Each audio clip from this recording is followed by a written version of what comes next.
Diese Woche haben wir 8 Zweitpässe an ihre stolzen neuen Passinhaber übergeben und welche Herausforderungen, Probleme und Hindernisse es dabei gab, dazu will ich dir in diesem Erfahrungsbericht mehr erzählen.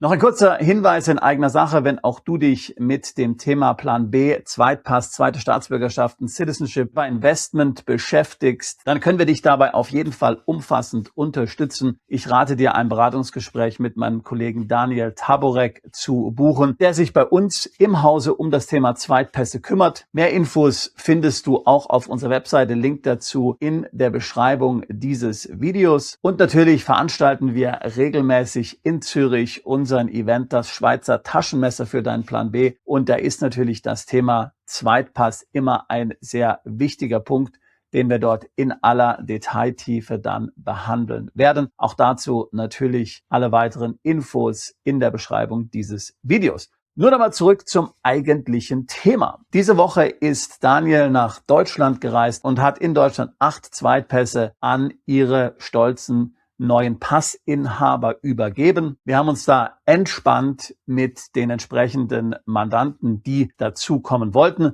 Manche haben natürlich eine persönliche Übergabe auch bevorzugt, aber manche wollten sich auch in der Gruppe treffen, weil sie sich ohnehin schon kannten. Entspannt beim Italiener getroffen, einen Aperol Spritz getrunken, Pizza gegessen und dann die entsprechenden Pässe übergeben. Das kannst du auf diesem Bild hier sehen. Jetzt wirst du vielleicht als erstes fragen, was ist denn das für ein Pass, dieser seltsame grüne Pass? Mit Sicherheit kein karibischer Pass. Nein, du hast es vielleicht schon geahnt, es ist ein Pass von Sierra Leone, einem afrikanischen Land. Wir haben ja dazu schon viel berichtet. Ich werde gleich noch ein paar mehr Details sagen, warum wir Sierra Leone empfehlen, warum das vielleicht viel besser ist, als es zunächst klingt. Und das Zweite, was hier natürlich besonders interessant ist, dass die Übergabe nun letztendlich hier im August 2026 sehr entspannt war, aber dass die Geschichte, der Weg letztlich dorthin, bis wir dann diese Pässe tatsächlich übergeben konnten, doch holpriger war, als wir uns das selbst auch gewünscht hatten. Und daher natürlich auch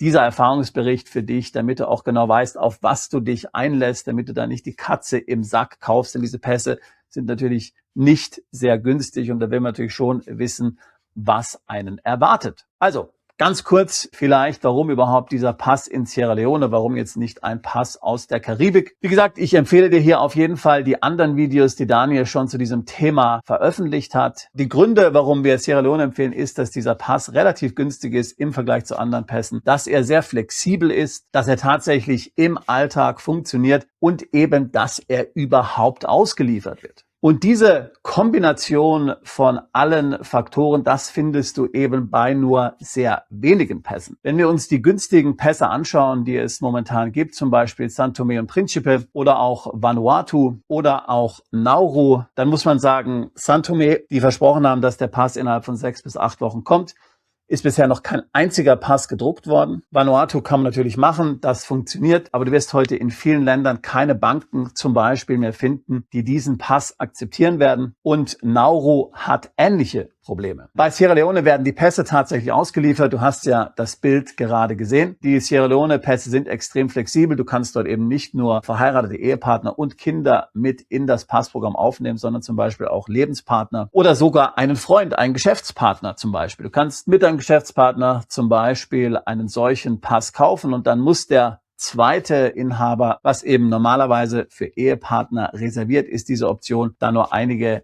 10.000 draufzahlen. Und wenn ihr das dann ausrechnet, was dann der Pass kosten würde für 2 Personen, die nicht verwandt sind, die nicht Familienmitglieder sind, ist das natürlich schon ziemlich günstig. Man hat sehr viele Möglichkeiten, auch älteren Kindern noch den Pass zu geben. Wir haben die Erfahrung gemacht und wir arbeiten sehr eng mit den Behörden dort zusammen, dass man dort große Flexibilität hat, was diesen Pass anbelangt. Das gibt es eben in anderen Ländern nicht. Wir hier haben selbst diesen Pass auch und wir probieren den auch wirklich aus. Ich hatte ja schon vor kurzem in einem anderen Video gesagt, dass wir zum Beispiel mit dem Pass aus Sierra Leone, mit dem philippinischen Führerschein vor kurzem Konten in Georgien eröffnet haben, was sehr gut funktioniert hat, was zum Beispiel mit dem Vanuatu-Pass nicht funktioniert hat. Wir sind jetzt übrigens überhaupt nicht gegen den Pass von Vanuatu, wir beschaffen den auch für Mandanten, oder gegen den Pass von Sao Tome und Principe. Die haben ihre Daseinsberechtigung, die sind auch gut, aber wenn es dir eben darauf ankommt, dass der Pass relativ schnell kommt, dass es flexibel ist und dass man ihn eben auch wirklich im Alltag verwenden kann, zum Beispiel eben bei der Kontoeröffnung, dann musst du im Vorfeld dir genau überlegen, welche Konfiguration für dich hier dann die beste ist. Natürlich ist mir völlig klar, Sierra Leone klingt jetzt nicht so toll wie Antigua oder St. Kitts and Nevis, aber diese karibischen Pässe sind natürlich auch extrem teuer. Die kosten alle ja über 250.000 Dollar und jetzt werden sie alle den Schengen-Zugang verlieren. Das hat die EU angekündigt, hat es ja schon lange gedroht. Meiner Meinung nach wird das jetzt über kurz oder lang kommen und dann fragst du dich natürlich, wofür du das viele Geld bezahlt hast. Du kommst ja ohnehin nicht mehr in den Schengen-Raum mit dem Pass rein. Außerdem muss man sagen, dass wir zum Beispiel Mandanten haben von St. Lucia, die den Pass dort vor fast 2 Jahren nun beantragt haben und ihn immer noch nicht bekommen haben, weil es dort eben so ein großes Backlog gibt. Nachdem sie angekündigt haben, die Preise verdoppeln zu müssen aufgrund der Drohung von der EU, haben noch sehr viele diesen Pass bestellt, aber bisher leider heute eben auch noch nicht bekommen.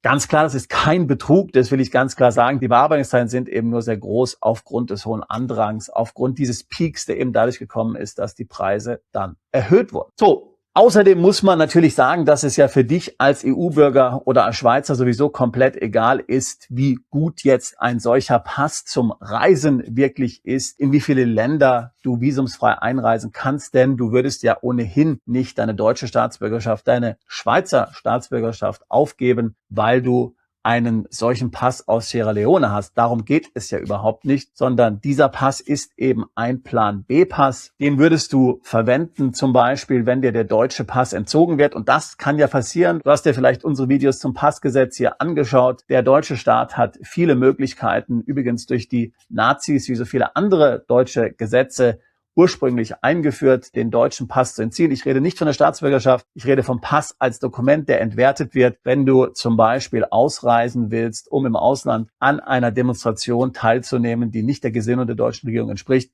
kann dein Pass entwertet werden. Wenn du nach Meinung der deutschen Steuerbehörden deine Steuern nicht bezahlen willst, nicht weil du Steuern hinterzogen hast, nicht weil du verurteilt wurdest wegen einer Steuerstraftat, sondern einfach schlicht und ergreifend nur, weil die deutsche Behörde davon ausgeht, dass du deine Steuern nicht bezahlen willst, kann dir der Pass entzogen werden. Und natürlich auch, wenn du dich für Militärdienst drücken willst, auch dann kann der Pass entwertet werden und ein neuer Pass wird dann auch nicht ausgestellt. Und das ist natürlich sehr gut, wenn du noch einen anderen Pass hast. In diesem Pass kannst du ja dann diverse Visa einkleben. Also sagen wir mal, du bist gerne in Dubai, du bist gerne in Mauritius und du bist gerne in Thailand, dann machst du eben Visa für diese Länder in den Pass von Sierra Leone rein und kannst dann damit auch wirklich reisen, wenn es denn wirklich notwendig sein sollte. Aber um dich jetzt ganz normal im Schengen-Raum aufzuhalten, würdest du natürlich weiterhin deinen Schweizer Pass verwenden. Daher ist diese Qualifikation, ob der Pass jetzt eine Einreise in die EU visumsfrei erlaubt oder nicht, völlig hinfällig und völlig irrelevant. Und dafür natürlich auch dieses Price Tag dann für die Pässe in der Karibik völlig unrealistisch. Also deswegen eben der Sierra Leone Pass. Wir haben dort eine ganze Webseite zu diesem Thema auch verfasst. Link dazu auch in der Beschreibung dieses Videos. So, aber jetzt natürlich die große Frage, wie es denn jetzt dazu gekommen ist, dass wir diese Pässe dort in Deutschland ausgeliefert haben. Das ist natürlich nicht das erste Mal, dass wir jetzt diese Pässe ausliefern. Wir haben natürlich schon Mandanten davor,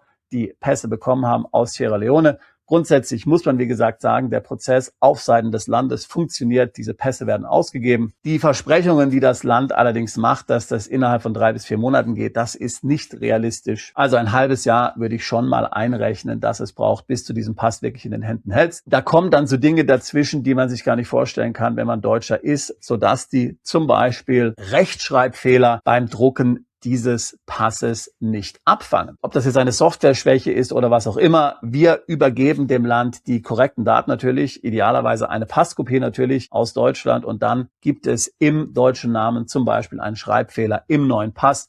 Das kann man natürlich nicht akzeptieren, dann wird der Pass zurückgeschickt und ein neuer Pass wird gedruckt und das Ganze dauert dann eben auch wieder mehrere Wochen, bis dieser Pass dann tatsächlich zustande kommt. Ein weiteres Thema, was man in Sierra Leone beachten muss, ist eben, dass der Präsident jede Einbürgerung tatsächlich unterschreiben muss. Jetzt kannst du dir vorstellen, dass der Präsident eines Landes ziemlich beschäftigt ist und jetzt hat er natürlich nicht immer Zeit, so viele Urkunden dann zu unterschreiben. Da kann es dann auch eben zur Verzögerung kommen, je nachdem, wie busy der ist.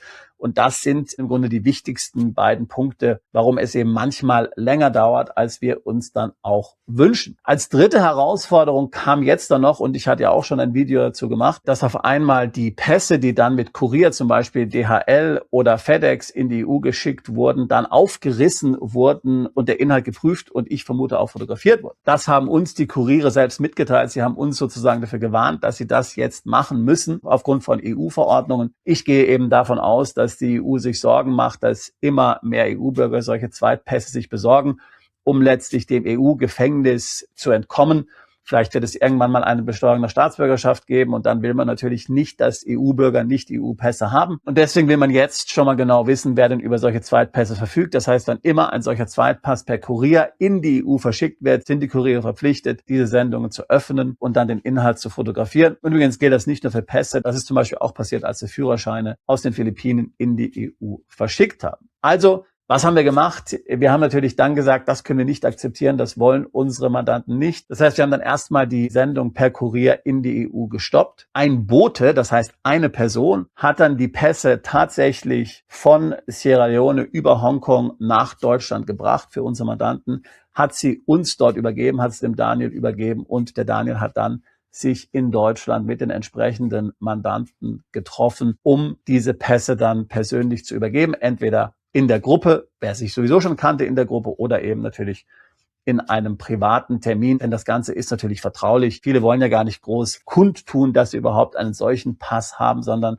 das ist ja etwas höchst Vertrauliches. So, das war also die Geschichte hinter dem Bild, was du da vorhin gesehen hast. Wie gesagt, viele, die den Pass jetzt endlich bekommen haben, sind natürlich sehr glücklich. Sie haben jetzt zum Teil eben länger darauf gewartet, als sie wirklich wollten. Das ist natürlich dann auch eine Belastung, weil wie gesagt, die Summe, die man bezahlt, ist ja nicht unbedingt gering. Und wenn es länger geht, dann ist das natürlich mehr als unschön. Aber wie gesagt, an jeden, der sich überlegt, einen solchen Pass zu beantragen, wir können bestätigen, dass diese Route, die wir hier beschrieben haben, funktioniert, dass der Pass eben nicht nur funktioniert für die Schublade, sondern auch im ganz realen Leben, wenn du dir einen Plan B aufbauen willst, zum Beispiel auch Kontoeröffnung. Und ich hatte jetzt Georgien gesagt, aber Singapur geht genauso. Standard Chartered zum Beispiel, eine bekannte internationale Bank, ist in Afrika ja sehr aktiv. Und wenn du einen solchen Pass hast aus Sierra Leone, kann Standard Chartered für dich ein Konto eröffnen in Singapur. Auch dabei können wir dich selbstverständlich unterstützen. Andere Banken und Länder muss man dann eben prüfen. Aber eben das ist auch etwas, was wir testen. Deswegen haben wir ja auch diese Dokumente, von denen wir ja sprechen. Deswegen testen wir die aus. Was wir nicht getestet haben, ist die Einreise oder Ausreise aus der EU mit einem solchen Pass. Da brauchen wir noch einen mutigen. Am Ende werde ich es wahrscheinlich selbst ausprobieren müssen. Aber wie auch immer, wir werden dich hier auf dem Laufenden halten und werden dir berichten aus dem wirklichen, aus dem konkreten Leben, was tatsächlich funktioniert und was wir erreicht haben. Denn wir sind Praktiker, wir sind keine Theoretiker. Jeder kann heutzutage jede Menge im Internet schreiben, YouTube-Videos zu allen möglichen Themen machen, aber es dann wirklich umzusetzen, es dann wirklich zum Funktionieren zu bringen, auch eben, wenn es Hindernisse, Schwierigkeiten, Umwege gibt, wie die ich hier beschrieben haben, das können eben nur wenige, aber diese Erfahrung haben wir. Das heißt, wenn du dich mit dem Thema Zweitpass auseinandersetzt, dann buch jetzt ein Beratungsgespräch mit meinem Kollegen Daniel. Link dazu in der Beschreibung dieses Videos. Schau dir unsere Webseiten an und am besten komm natürlich zu einem unserer Events. Jeder, der in unseren Seminaren teilnimmt, wird dann gleichzeitig auch Mitglied in unserem Private Client Club, dem New Horizons Club, also unsere geschlossene Benutzergruppe, wo man sich in kleinem Kreis austauschen kann, wo wir regelmäßig Treffen organisieren, wo du natürlich auch Rabatte kriegst auf Veranstaltungen, wo wir regelmäßig sogenannte Call-in-Days veranstalten, wo du dann mit mir, aber auch allen anderen Kollegen mehrmals im Jahr sprechen kannst. Also es lohnt sich auf jeden Fall. Ich würde mich freuen, auch dich alsbald zu unserer Mandantschaft zählen zu können. Bist du Unternehmer, Freiberufler oder Investor? Zieht es dich schon lange ins Ausland?